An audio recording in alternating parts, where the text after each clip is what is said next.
Everyone, welcome to my channel. माँ रमा और माँ पद्मा दो पत्नियाँ होंगी कल्कि देव की, ऐसा हर कोई कहता है।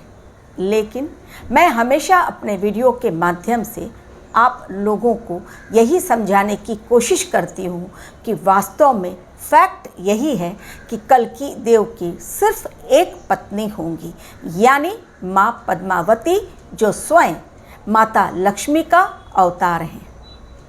कल्कि के रूप में माँ पद्मावती का विवाह कल्कि के साथ होगा, लेकिन माता वैष्णवी के साथ कल्कि देव का विवाह राम के रूप में होगा। तो जब राम के रूप में राम का वादा जो त्रेता युग में उन्होंने माता वैष्णवी को दिया था, उस वादे को निभाने के लिए राम स्वरूप में आकर कल्कि देव का विवाह जब माता रमा से होगा, तो किस प्रकार ये कहा जा सकता है कि कल्कि देव की दो पत्नियां होंगी।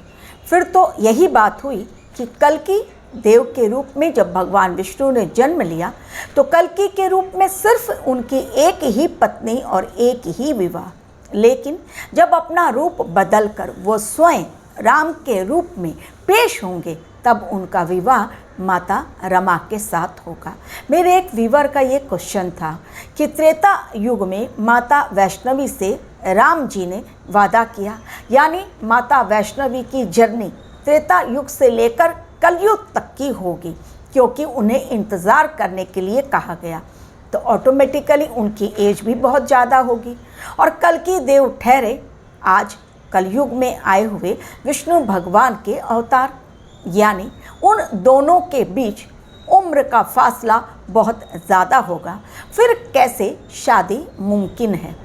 तो आपके प्रश्न का उत्तर आज मेरे वीडियो के माध्यम से मैं कुछ उदाहरण के साथ देना पसंद करूंगी, और इस डाउट को बाकी व्यूवर्स के भी अगर मन में है तो अपने आप वो डाउट क्लियर हो जाएगा। क्या आपने देवराहा बाबा का कोई वीडियो आज तक देखा है? अगर आप देखे होंगे तो ये जानते होंगे कि उनकी एज वास्तव में 250 वर्ष की थी, यानी इस पृथ्वी पर उनका जीवन काल 250 वर्षों तक रहा। 250 ईयर्स के वो थे। लेकिन जब वो पानी में खड़े होते, सूर्योदय होने तक ब्रह्म मुहूर्त से लेकर, क्या उन्हें देखकर कोई कह सकता था कि वो 250 वर्ष के हैं?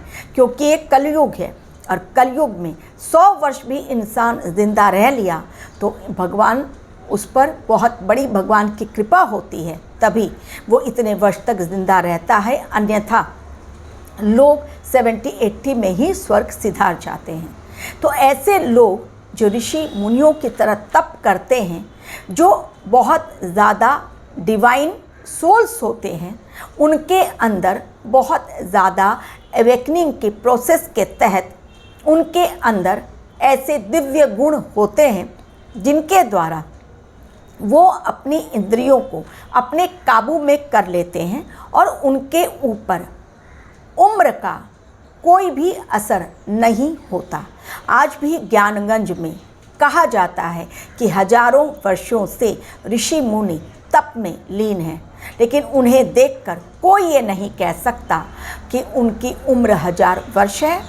ना उनके चेहरे पर झुर्रियाँ, ना ही उनका बदन लटकता है या झुका हुआ उनका शरीर होता है। कल्कि देव भी कल्कि के रूप में नहीं, बल्कि राम के रूप में माँ रमा से, यानी माता वैष्णवी से विवाह करेंगे। तो जब त्रेता युग की माता वैष्णवी भगवान राम से विवाह करेंगी, तो दोनों की एज त्रेता युग की ही रहेगी। या फिर यूँ कहिए, कल्कि देव के पास वो शक्तियाँ हैं जिनके द्वारा किसी भी रूप को वो धारण करने में माहिर, एवं एज को भी कंट्रोल करने में माहिर। क्या श्री कृष्ण को, राम जी को आपने कभी बूढ़े के रूप में देखा? क्या श्री कृष्ण ने अपने एज को कंट्रोल नहीं किया था? क्योंकि वो साधारण नहीं होते हैं, असाधारण होते हैं। तो कल्कि देव भी मानव अवतार भले ही लिए हों, लेकिन हमारे और आपसे कहीं अलग असीम शक्तियों के मालिक, दिव्य गुणों से भरपूर साक्षात विष्णु भगवान जब कल्कि में निवास कर रहे हों तो कल्कि देव के ऊपर उम्र कैसे प्रभाव अपना डाल सकती है। तो कल्कि देव और माँ रमा के बीच एज फैक्टर बिल्कुल मायने नहीं रखेगा, क्योंकि कल्कि देव कल्कि के रूप में नहीं, कल्कि के रूप में सिर्फ वो माँ पद्मावती से ही शादी करेंगे, तो उनका एक ही विवाह होगा। कई वीडियोस में जो कल्कि देव पर, माता रमा पर या माँ पद्मावती पर जो लोग वीडियो बनाते हैं, वो लोग कहते हैं कल्कि देव का 2 विवाह। बिल्कुल गलत। कल्कि के रूप में भगवान विष्णु का सिर्फ एक ही विवाह, और वो है माँ पद्मावती के साथ, जो वास्तव में माँ लक्ष्मी का अवतार है। लेकिन जब कल्कि देव माता रमा के संग यानी माता वैष्णवी के संग विवाह करने के लिए प्रस्तुत होंगे, तैयार होंगे, तो उनका रूप रामचंद्र जी का होगा, यानी वो साक्षात रामचंद्र जी होंगे जो माता वैष्णवी से विवाह करेंगे, क्योंकि त्रेता युग में उन्होंने वादा किया था और उस वादा को निभाने के लिए ही रामचंद्र जी कल्कि में आएंगे साक्षात। तो जिस प्रकार एज बैरियर की जो बात हो रही है वो बिल्कुल भी खरी नहीं उतरती, क्योंकि माता वैष्णवी यदि त्रेता युग से लेकर कलयुग तक इंतज़ार कर रही हैं, तो त्रेता युग के श्री राम भगवान कल्कि में फिर से एक बार आएंगे और तब भगवान राम के रूप में कल्कि का विवाह होगा माता रमा के साथ। तो दोनों में एज फैक्टर कैसे मायने रख सकता है, क्योंकि कल्कि के रूप में तो भगवान विष्णु माता वैष्णवी से शादी करेंगे नहीं, पहली बात।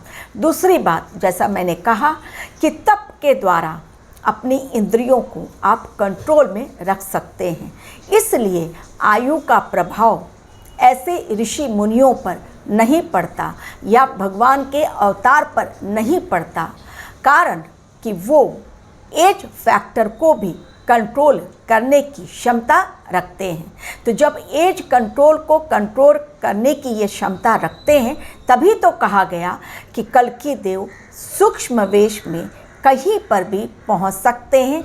छद्म वेश धारण करके पूरी पृथ्वी पर वो भ्रमण करेंगे और उन्हें कोई पहचान नहीं पाएगा, यानी कभी वो बालक, कभी वो वृद्ध, कभी वो किसी और जेंडर में, मेल में, कभी फीमेल में, कभी वो नौजवान बनकर, कभी वो गरीब बनकर, कभी वो श्रीमंत बनकर, कब किस रूप में कहाँ पर वो पहुँचे, उनकी महिमा सिर्फ वही जान सकते हैं। तो माँ रमा और कल्कि देव के बीच में जो मेरे व्यूअर के दिमाग में संदेह था कि वो त्रेता युग से लेकर अब तक वो वेट कर रही हैं भगवान राम से मिलने के लिए, भगवान कल्कि कलयुग में, तो कितना बड़ा गैप कैसे पॉसिबल है शादी होना। तो जैसा मैंने समझाया कि कल्कि देव कल्कि के रूप में नहीं बल्कि साक्षात भगवान राम के रूप में उनके साथ शादी करेंगे। तो जब भगवान राम और माता वैष्णवी की शादी हो रही है, तब वहाँ पर ना युगों का गैप, ना ही age barrier. Thank you very much for watching my